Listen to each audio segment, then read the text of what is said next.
Thank you very much for being here. During a course on the stills techniques with Dr. Christian Fossum, that you know. I know. He mentioned your latest book, Bone. I would like, before to talk and discuss about the content of your book, I would like to focus a little bit on you. Well, I started studying osteopathy in 1990, so 34 years ago, and I started to study it in Belgium, in Antwerp, where I did a basic training of 6 years. And after that training, 2 years later, I started to be an assistant at the school. And in 1999, I started teaching. At that moment, I started teaching thorax, everything what's about thorax. And I did some teaching on integration. So that was for a long time. I was doing this about 20 years. Mostly in Belgium, in the Netherlands, in Germany. And in 2002, I started to teach in Austria, in the WSO. And so slowly there was a question of doing postgraduate courses. So I started doing that. And now since 2016, I just do postgraduate courses a little bit everywhere in Europe, even in Japan. Yeah, it's been an interesting time because of course I worked a lot with thorax, but with the time I started to feel that it would be nice to do something for osteopathy, not just for me teaching, but having the occasion to say thank you to osteopathy for me, because it changed a lot in my life, and it gave me a perspective, and a perspective for which I wanted to go. So that's the main thing where we're at now. In 1994, I moved to Luxembourg. So I moved from Belgium to Luxembourg because I was married with a Luxembourg woman. So that was the best reason. So I arrived here, and in the same year I started to set up the Luxembourg Association at that time. So I worked about 15 years intensively at the association. I was a president for 5 years, and the remaining time, the starting time, I was the secretary. So that's on that level. And well, I had the occasion to be in Italy already. I was, yes, I was at the school of Maurice Audouard in Rome. Oh, yes, in Rome. In Rome, yes, I was. But it's now, 15, 16 years ago. I was there 2 times. And so that was the only time I had the chance to teach in Italy. Then we can go over and your specialty, I think, the bone, the topic on what you brought. So regarding your book, how did the idea of dedicating a textbook to the bone come out? And in your opinion, what is the most interesting aspect of the book? Of course, into an osteopathic perspective. Well, I have to say I've been always been very critical to osteopathy. The reason why I started studying osteopathy was because I didn't believe in it. So yeah. That's and this is curious, yes. It's curious. So I just wanted to know, what is it? And strange enough, I met a lot of people who were my teachers, and I always asked myself, hey, why is this called osteopathy? Because we are talking about everything. We are talking about fascia. We are talking about craniosacral treatment. we are talking about visceral approaches. But when do we start to talk about bone? Because we are talking about osteopathy, not articulopathy or visceropathy or fasciopathy or something else, but osteopathy. So that was the first thing what came in my mind. Why is it osteopathy? So at a certain moment, I had to give a definition for a political instance here in Luxembourg for osteopathy. So I start researching again the definition. And first I start looking for definitions at big European associations. And I never felt like, yeah, this is it. So at the moment, I said, but why not looking at the definition Still gave? And in his life, Still made about 26 different definitions on osteopathy. So that's all a lot. Yeah. And two of them are in his autobiographies. So in the last one, he said, well, bone could be the reason why pathological conditions develop, he said.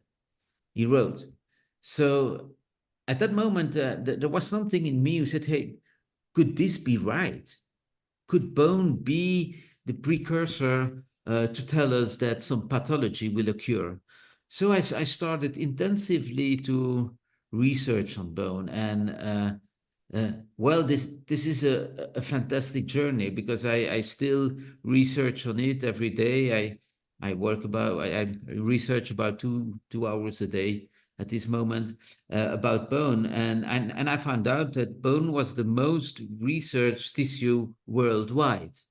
So all at once, there was a kind of a complete new world which opened up before my eyes. And I realized that there is something very special in bone. One of the topics I really like is embryology. So I said by myself, hey, what is going on? If we take a look at embryology, then we see that in the ectoderm, we have the nervous system which is developing. And this nervous system is one of the systems which is able to decide what we are doing and how we are doing it. The system on itself decides how we act, what we do. When we look at the endodermal system, there we have the world of the bacteria. And those bacteria, well, they are from an outside, in an outside system, which is the endodermal system. So those bacteria, they tell us what we should do. They tell us what we should eat, how we should eat it, when we should eat, if we need sugar, if we don't need sugar, if we need some more pasta. They are trying to decide for us when we have the menu card what we will choose. So they choose a part for us. So in the ectodermal and endodermal system, there is a system which is able to steer us in some direction. So I started to ask myself, what is going on in the mesodermal system? So at that moment, I took a look and said, are our muscles doing this? Well, no, they are not, because they receive a signal from the neurological system. And is my fascia doing it? No, it's not. My fascia is not capable of deciding which tension will be in my body. And all at once, I found out that that special tissue we own and we have all in us, and which is in the name of our profession, the bone, well, my bone is capable of doing it. My bone is capable of changing my tension. My bone is protecting the most important organ we have in our body, and that's our erythropoietic tissue, there where the blood is made. Strangely, when we really are conscious, then we see that bone is the tissue which is responsible for my immunity, because all my immunological system is coming from there. If it are the T lymphocytes or my B lymphocytes, the stem cells of it, well, they are coming out of my bone, and they are not coming out of my joints. No, they are coming out of my diaphysis. They are coming out of my metaphysis. So all at once, bone gets another meaning for me, because all at once I don't think about epiphyses and joints, but I start to think about, hey, what is my metaphysis doing? What is my diaphysis doing? And how are they acting on my tissue?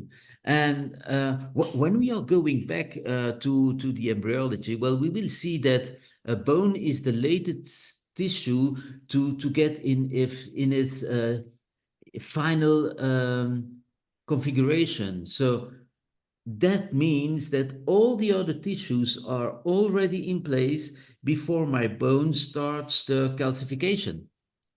So all at once we see that all our muscles, well, they are all linked with my metaphysis or my diaphysis. None of them is linked with my joints.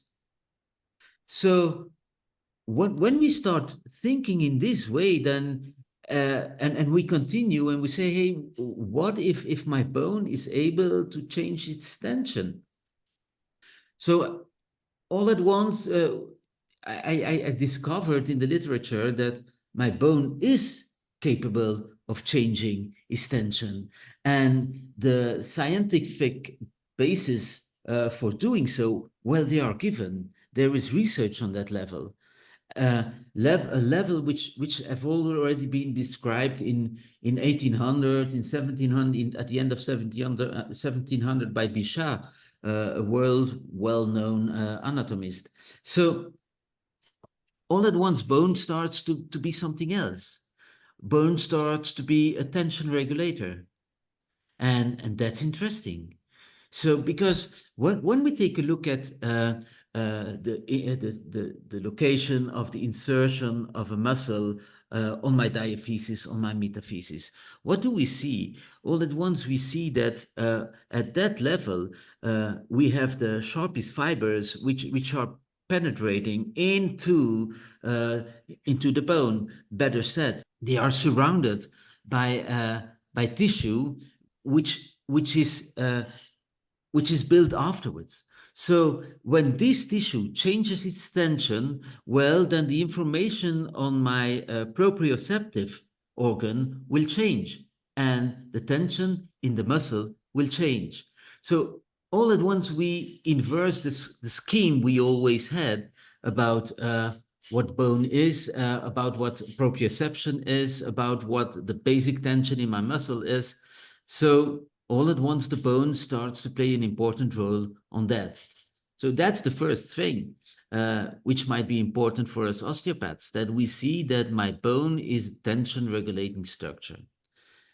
Aside of this, it is important to discover that a bone is not one structure, but that it's better, it's a compilation of structures.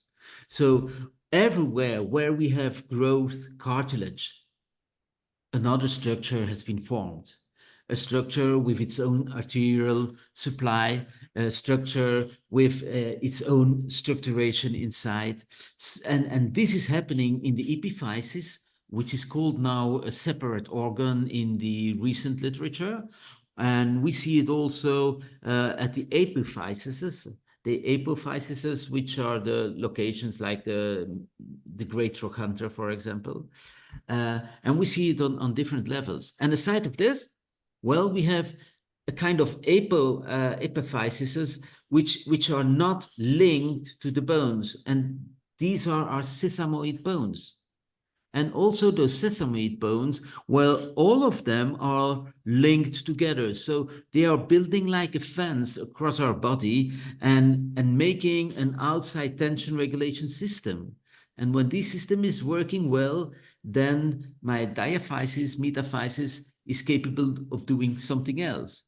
So what are they doing? Well, they are important for the blood building, as I said before. They are important for the immunology, but they are also important as a storage for my minerals. And they are not just storing it, they are changing our minerals so that they can be used for specific goals. So all of this is happening in my compact bone. And aside of that, we have some little cells inside of these bones, and the most important of them are the osteocytes. And it has been described like the osteocyte is the third brain we have. We had the first brain in the ectodermal system. Then we had the bacteria in the endodermal one. And all at once we see that the osteocytes are doing the same thing. They are linked to each other, just like the cells in the brain. And they are reacting, most importantly, on gravity. So they react on compression. So when those cells react on compression given by gravity, well, then they will react also when I do the compression, which makes me the actor at that moment by giving a compression and leaving the time so that something will happen in the body and tension regulation will change. So that's amazing, because this has been described in the last 15 years. So this is relatively recent, this is relatively actual at the moment, and research is going on. So mineral storage, having a brain inside, which is important for tension regulation. And then something amazing happens is that we start to discover that bone is a very important structure in which we have all a lot of channels, and those channels are filled with fluid. So it's a place where there is an amazing fluid exchange inside, which once again helps the osteocytes to do their job, to change their tension.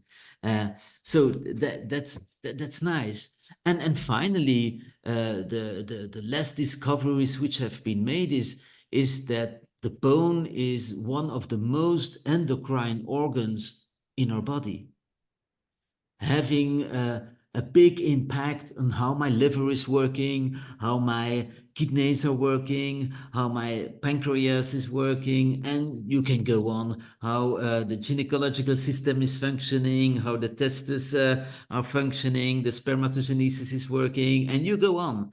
So all at once we see that impacting bone, discovering if bone locally or as a system is in congestion, well, will be an important tool for me in any way to discover osteopathy from another side.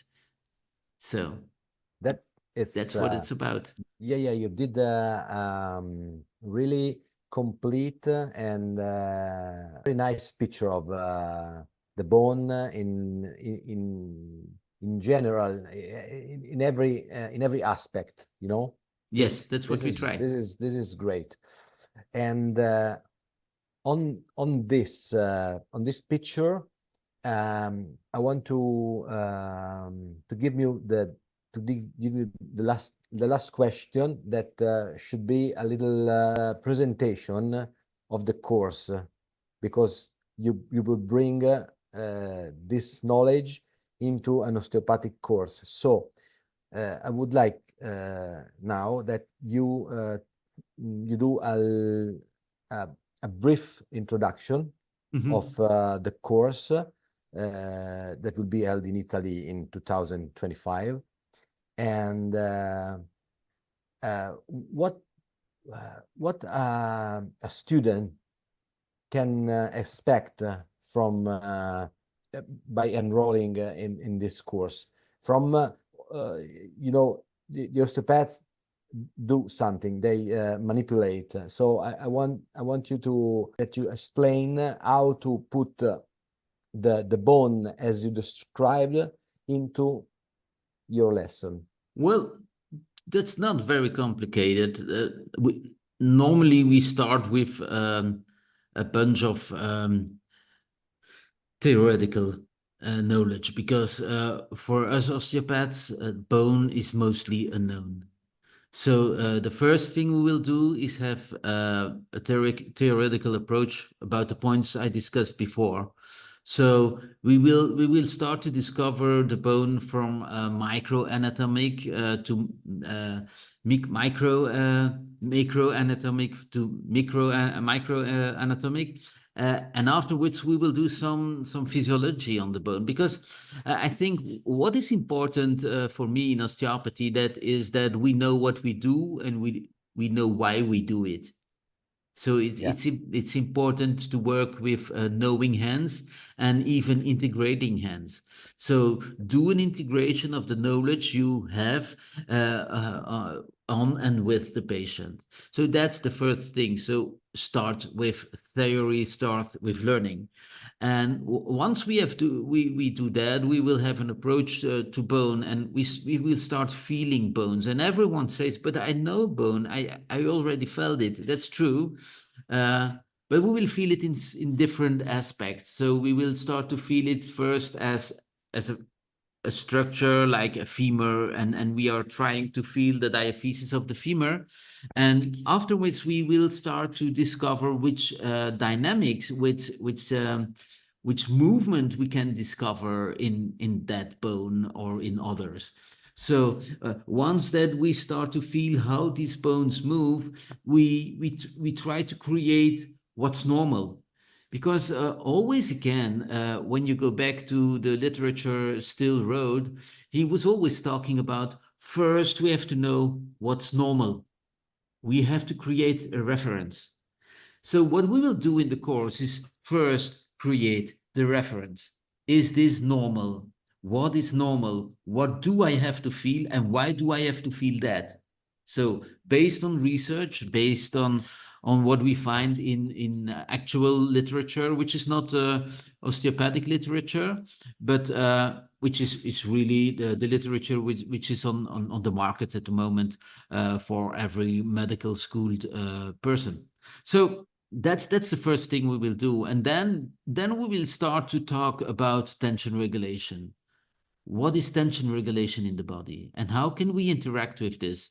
And what do we do? Well, in my life, I was a very happy, lucky person, because I met in 2003. I met Anthony Chila, and Anthony Chila is really known, I think, in Italy also, and he became a very good friend. So I had at different occasions, he came to Luxembourg, and I went to Ohio to work with him and to meet him at his place.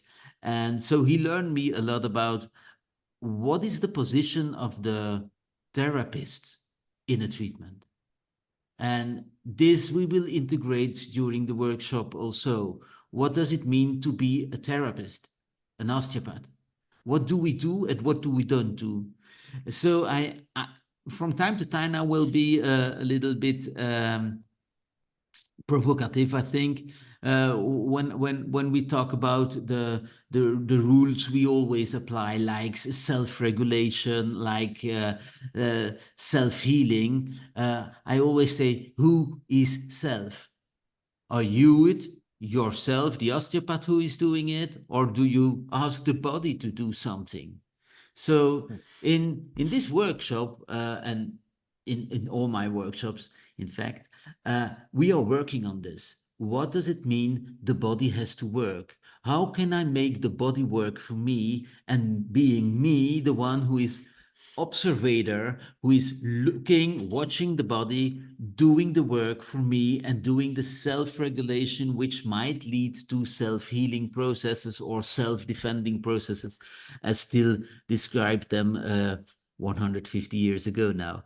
And this is so nice to be another actor as a therapist, as an osteopath. Is not we are doing a mobilization, but the body is moving around us. So, or around the fulcrum we set, or the fixed point we set, and the body is doing the work, and we feel the body doing the work, and my patient is feeling it.